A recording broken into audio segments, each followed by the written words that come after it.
Welcome into another episode of the Young Terps podcast. Instant reactions. Terps fall to Michigan 31-24 today at CQ. Ahmed, instant take. Yeah, it felt like just, some very similar to the Ohio State game last year. It felt like a near carbon copy. Obviously, Maryland went behind in a really 2-minute stretch in the late first quarter. Were able to kind of claw back, but just late game miscues. Questionable call there on Leah late proved to be the difference in a game where, again, Maryland got close but couldn't get the job done.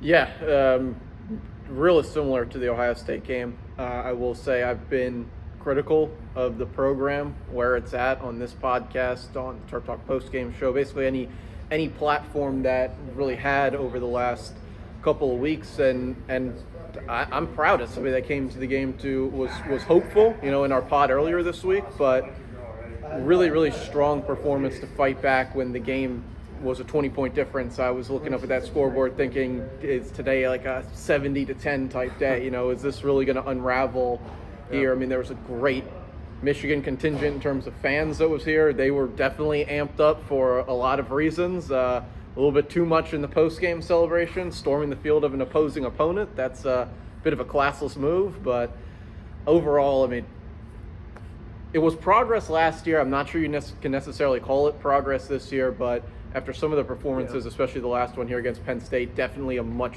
better team showing. Yeah, I mean, I think again, like, just from a big picture standpoint, I mean, we have to look at like pre-Loxley. I mean, Maryland just very rarely was competitive in these type of games, and again, the Ohio State game, Maryland was in it till they weren't in the end, and it was really lack of execution. Ironically, Penn State has been this team that Maryland has struggled with really since that COVID year.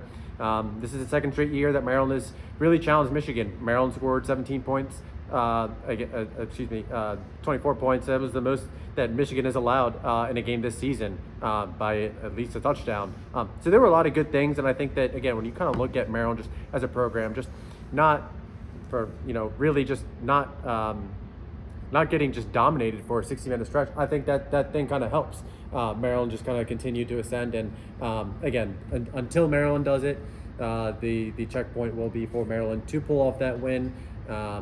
But again, with the senior class, with them departing, I think it's a tougher pill to swallow. Yeah, speaking of the senior class, I mean, great leadership in game, down on the field. Things were definitely getting a little bit heated, a little bit out of hand between both Maryland and the refs, and both teams actually hitting after the whistle.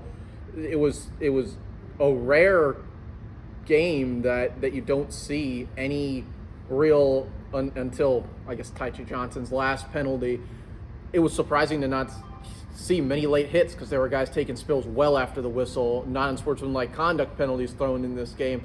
The refereeing from a after the snap factor, I was actually impressed with. Obviously, there were in-game calls that I thought were a bit egregious, but it was, again, really good leadership, specifically from Bo Braid out there, getting everybody set. Ruben Hippolyte, the guys that this was their last opportunity.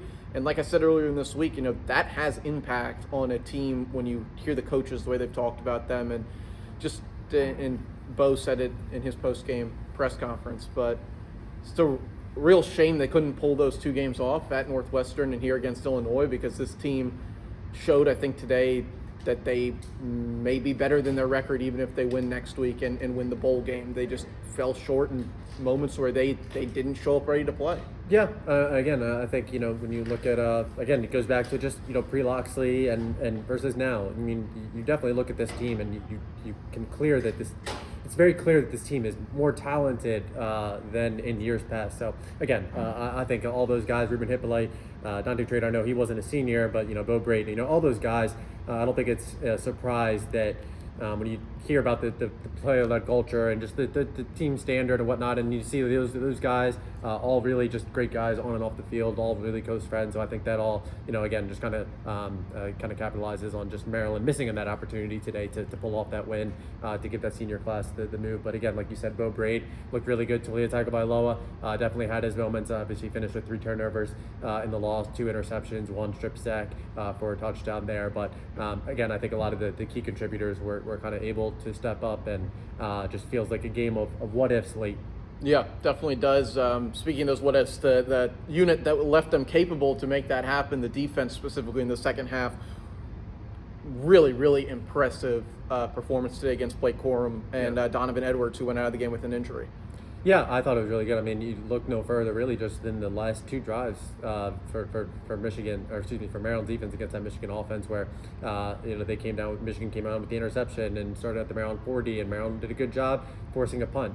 Then the next drive ended up being the intentional grounding. Talia be a safety as a result of that call, and Maryland's defense kind of had to step up one more time, and again, it just felt like Maryland was kind of needed to step up in those kind of situations in the second half to kind of give the offense one more chance. Whether the offense was kind of able to capitalize on it, obviously had to go 2 long drives, but the defense, especially that fourth quarter, kind of kept Maryland in it. Yeah, it really impressed with Quashon Fuller today, with Tommy Inkem and Sote inside, who was, again, guys who have struggled against some lesser opponents, really stepping up and just playing gap sound football. And another thing that Bo Bray talked about, the reason why he was able to get downhill the most, the reason why he was able to make 11 tackles and be in the backfield constantly, was the gap integrity of his teammates up front. And hopefully that's a step forward. Next week they're going to play against another team that loves to just really run the football. Doesn't have much of a passing offense. Will beat you if you're not gap sound with a somewhat mobile quarterback. So does it continue to next week? Who knows? But back to today on the offensive side of the ball, Caden Prather and Ty Felton both make their share of big plays, but ultimately the offense falls just a little bit short. Yeah, I believe Caden Prather had 2 34-yard catches in this game, and obviously the second one being a big play that set Maryland up at the 1-yard line, set Billy Edwards up with the 3 rushing touchdowns on the tush push, which I guess the Billy Edwards rushing package is back in now. But yeah, obviously I think Caden Prather, I think just being that big-bodied receiver, we talked about it a lot when he came in to fill in for that Dante Demas role. He had that. I think a lot of opposing coaches who tried to get him out of the transfer portal like to shit talk him and say that he would not be able to live up in these big moments. And I know I mentioned that beginning of the season, so definitely to kind of be able to step up there, finish with 3 catches for 81 yards. Definitely a big performance out of him, and will be a big piece next year too. Yeah, only thing on that is 4 targets in this game for Caden Prather, only 4 targets for Deshaun Jones, who also has 70 yards. So I think we're hitting all those overs that we said earlier in the week in the pod. That those. I'm not going to bring up the fact that I called the under, so we'll just slide that. And yeah. I was going to text you during the game, but I decided not to about that. Not a great better. That's my only thing is, I would love to see that deep ball that was thrown at Ty Felton, that was intercepted, thrown to Caden Prather. I feel like if you're going to put yourself in that situation, he is your best player to make a play. Loxley always talks about, players, not plays. And in that situation, Felton is extremely fast, but your quarterback's just, after he took that hit in the end zone the drive before, was clearly not at 100% anymore in this game. Yeah. And really could not get much behind the ball, couldn't get much torque on it, which is where he gets all of his power. If you really watch him play, that's where the power comes from with Leah. If you see him when he gets injured during the season, that's where it goes, and he just shorts that ball. And I thought it was blatant pass interference call, both hands on the wide receiver, but throw up 50-50 balls and things are going to happen. Yeah, again, I think some of these calls late, especially the intentional grounding call, that I think a lot of those were kind of pivotal. And I think obviously whether the tie drew a pass interference, I think that was interesting. Definitely I think it was a valid argument, but just having it on that third down to kind of force that, have that deep ball and have that end up being, kind of like a third down punt essentially, I thought was just kind of a chance for Maryland to make a play one-on-one. Obviously, you need to be able to come down with it. It's what Loxley talks about, players need to make plays, but a little bit tougher of a shot there. But Deshaun Jones again in his last game, 4 catches for 70 yards as well. I thought he did a really good job, just kind of being dependable. Had a couple big plays down the seam with picking up yards after the catch as well. But again, I thought that this Maryland offense was able to find some success, some especially in the third quarter, scoring the first points against this Michigan defense. First points allowed by Michigan's defense in the third quarter all season. So again, I think that the passing attack was a big part of that. And it's a shame that Maryland had 2 95-plus yard drives that needed scores to end the game, because it felt like if Maryland had a little bit better field position, it would have been really interesting to see Maryland potentially open up the playbook a little bit more. Yeah, 100% agree. I'll leave it with 2 points that we talked about earlier in the week. First one is turnover battle is the telltale sign for this team, and they lose that today and fall short. Just too many unforced errors as a team to really come away with a win like that. Last one is got to give props to really the Michigan fans. I don't talk about opposing fans much, but also the Maryland fans here for showing up today. It was a great game atmosphere on the field. I mean, both teams had a lot of fan support behind them, really felt like a Maryland home game for most of it, but it was really, really nice. 49,546 today here at CQ Stadium, and probably more of an accurate number. That was about the same number of people that was at the Penn State game too. Yeah, I would say so. I thought it was definitely was a good atmosphere. You talked about the turnovers. I would definitely say, obviously, just having the 3 takeaway or giveaways there. I think that there's too much. You can't kind of have that. You can't have that type of production against a number 2, number 3 team like this against Michigan. But also on the other side, Jason Barham coming down with that interception with 11 seconds left in that first half proved to be a huge play because Michigan scored there. Even a field goal that would have changed really the trajectory of the entire game, and then Maryland being able to come out in the second half, scoring on that opening possession.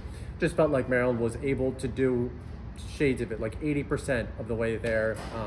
Again, every Maryland fan will look at this game, look at potential what if. I brought it up 5 times now, so here's a 6th. What if the intentional grounding hadn't been called and Maryland had another chance? And again, I think those are the kind of the plays that Maryland will look at, and look at the transfer portal. Those are the types of plays. You look at last year, Loxley and the staff said we're about 7 plays away from beating the Penn State or the Michigan and Ohio States, and don't think that Maryland has that same margin this year. But you look at a game like this, and you look at the plays here and there, and those are the types of opportunities that you can go on the trail, whether it's the portal, high school recruits, Jordan Seaton type, to try and rebuild that foundation. Yeah, definitely a great game in front of the long visitor list. I know you talked about over on InsideTheBlackandGold.net. If you want to see that, of course, subscribe to Ahmed's coverage of Maryland football and Maryland recruiting. A lot of positives to take away from that aspect today. And as you go into the portal, as you look to build for next year, obviously there's still a football game next week that I think is, in the long-term lens, season somewhat defining. If you can get to that 7-5 mark, put together another winning regular season, then of course your bowl game. But it seems to be this weekend is the one that everyone starts to talk about what you can get out of the portal, what you can start putting together for next year. I've seen it all over in terms of recruiting, who the portal jumpers are and where teams can go and who those top targets are. Yeah, I think we're definitely approaching that time, and it'll be interesting to see, which some of these seniors, obviously some of them will have an extra COVID year, which guys can come back. Loxley, almost at this time last year was very outspoken about him wanting to recruit Deshaun Jones back. So another week, and then again, let's rebuild the foundation, fill those holes. But let's see how the Terps fare in Piscataway next weekend. Yeah, we sure will. We'll have our preview show coming up during the week. Make sure to subscribe to this podcast where you get it. Give it a thumbs up where you can. And as always, thanks for watching and thanks for listening.